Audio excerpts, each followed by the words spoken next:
দেখুন বন্ধুরা, চিনতে পারছেন এটা কি? বলুন তো এটা কি? অনেকেই কিন্তু আমরা খেয়ে থাকি এই রকম বড়া। আশা করি আপনারা চিনতে পেরেছেন। আজকে আপনাদের জন্য আমি নিয়ে এসেছি তালের বড়ার রেসিপি। কীভাবে আমি তালের বড়ার রেসিপি বানাই চলুন আপনাদের কাছে একটু দেখাই। রেসিপিটা আপনাদের কাছে শেয়ার করি। দেখুন কত সুন্দর নরম হয়েছে। এরকম তালের বড়া খুব সহজেই বানানো যায়। চলুন আজকে আমরা এটা দেখব। তাল ফুলুরি বা তালের যে গুলগুলা বা তালের বড়া যাই বলুন না কেন, আমি একটা মেজারিং কাপ মেপে তবে করব, তাহলে কি হয় কোনো গণ্ডগোল হওয়ার সম্ভাবনা থাকে না। তবু এদিক ওদিক হলে আমি সেটা ভিডিও চলতে চলতে আপনাদের সাথে আমি বারবার শেয়ার করতে থাকবো এবং বলতে থাকবো। আচ্ছা, প্রথমে আমি একটা মেজারিং কাপ নিয়েছি, এটা 1 কাপের মাপ আছে।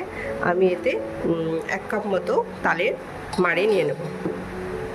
তাল মাড়ি আমি আগে থেকে তালকে চেঁচে মাড়ি বানিয়ে নিয়েছি। আমি এটায় 1 কাপ নিয়ে নিচ্ছি। 1 কাপ মতো আমি মেজারিং কাপে নিলাম, এটাই নিয়ে নিলাম।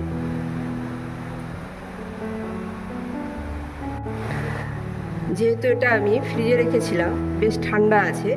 এবার ঠান্ডা থাকার জন্য অনেক সময় একটা আপনাদেরকে একটা টিপস দিয়ে রাখি, এটা আপনাদের কাজে লাগবে।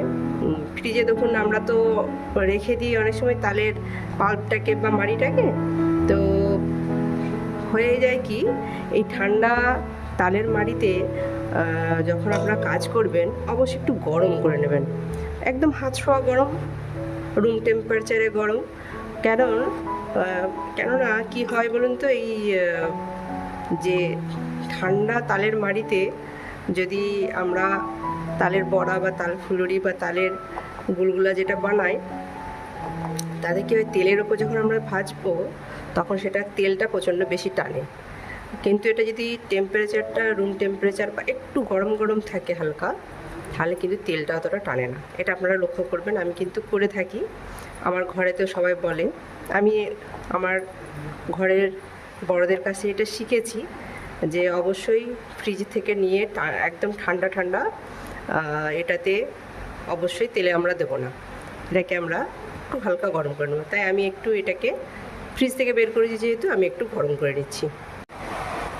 আমি ইন্ডাকশান চারি নিয়েছি, সামান্য একটু এটাকে গরম করে নেব। আপনারাও অবশ্যই তালের মাড়ি যখন কোনো কাজ করবেন, বিশেষ করে তেলে ছেঁকে, অবশ্যই মাড়িটাকে একটু গরম করে নেবেন। আচ্ছা, এরই মধ্যে আমি কি করব,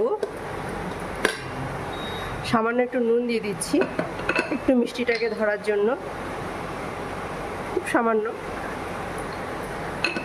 বাইরে এত জোরে বৃষ্টি হচ্ছে, যার ফলে মনে হয় আমি ভিডিও করতে করতে একটু আওয়াজের গন্ডগোল হবে। বাইরে প্রচণ্ড জোরে বৃষ্টি হচ্ছে, আমার জানলা খোলা আছে রান্নাঘরে, বৃষ্টির আওয়াজ আসছে, প্রচণ্ড ঝমঝম বৃষ্টি হচ্ছে।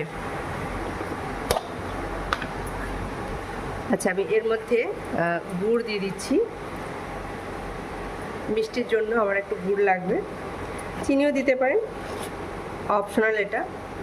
আমি একটু গুড় দিয়ে দিলাম এতে। এটা সমেত আমি এটাকে গরম করে নিলাম। ব্যাস, সামান্য একটু গরম করেছি, আমার হয়ে গেছে। এবার এটাকে গুড়টাকে আমি একটু মেল্ট করে নেব। ভালো করে গুড়টা মেল্ট হয়ে গেলে এরপরে আমি এটার মধ্যে সুজিটা অ্যাড করব। আমার রান্নাঘরে জানলা দিয়ে দেখা যাচ্ছে বাইরে কি বৃষ্টি হচ্ছে।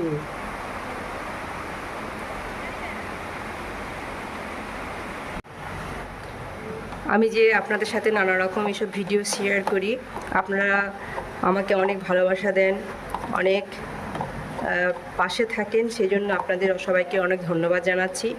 এইভাবে আমার পাশে থাকুন। অনেক সব ভিডিও দেখতে দেখতে আপনারা ভুলে যান লাইক করতে হবে। অবশ্যই বন্ধুরা আমার এই চ্যানেলটাকে, এই ভিডিওগুলোকে একটু লাইক করবেন, চ্যানেলটাকে একটু সাবস্ক্রাইব করে দেবেন, এইভাবেই পাশে থাকবেন। আচ্ছা, আমার এবার এটা গুড়টা মেল্ট হয়ে গেছে, আমি এবার সুজিটা অ্যাড করে দেবো। আমি এরই সাথে 1 কাপ মতো পুরো মাপ করে সুজি দিয়ে দিলাম। ভালো করে এটা আমি মাখিয়ে নেব। এটা কিছুক্ষণ রেস্টে রাখতে হবে মাখানোর পরে।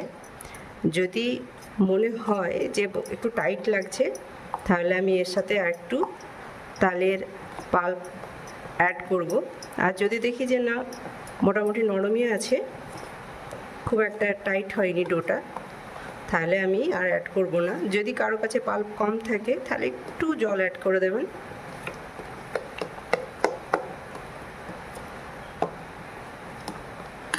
এবার এটা আমি ঢাকা দিয়ে 5 থেকে 10 মিনিট মতো রেস্টে রাখবো।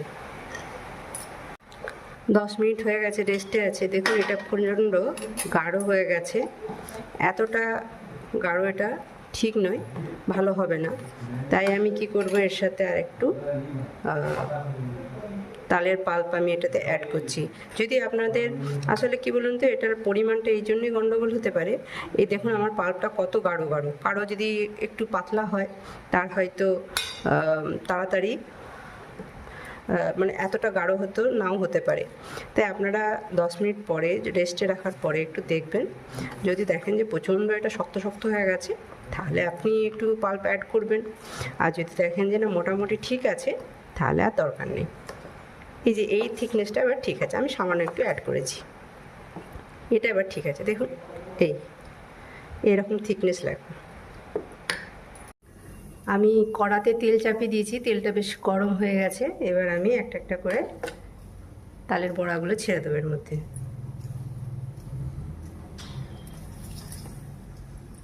ফ্লেমটা মিডিয়াম রাখবেন, বেশি হাই ফ্লেমে করার দরকার নেই।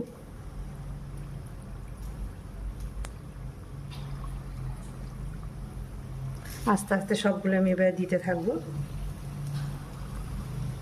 সব দেওয়া হয়ে গেলে ফ্লেমটা একটু বাড়িয়ে দেবো।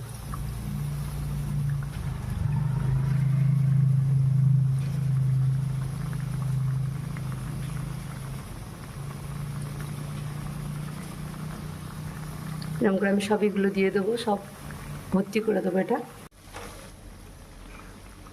যখন একটু হয়ে আসবে এইভাবে আস্তে আস্তে আমি এগুলোকে উল্টে পাল্টে নেব এবং ভালো করে লাল লাল করে ভেজে নেব।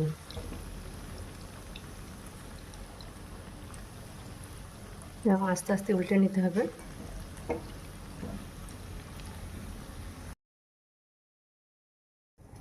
এরকম লাল লাল করে যখন হয়ে উঠবে আমি এবার আস্তে আস্তে এগুলোকে তেল থেকে তুলে নেব একটা প্লেটে।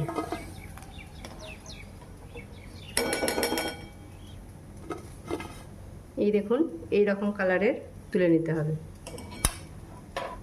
আশা করি আপনারাও ঘরে ট্রাই করবেন। ভালো লাগলে একটা লাইক করবেন, চ্যানেলটা সাবস্ক্রাইব করে দেবেন। এইভাবেই আমার পাশে থাকবেন। সবাইকে অসংখ্য ধন্যবাদ। নমস্কার।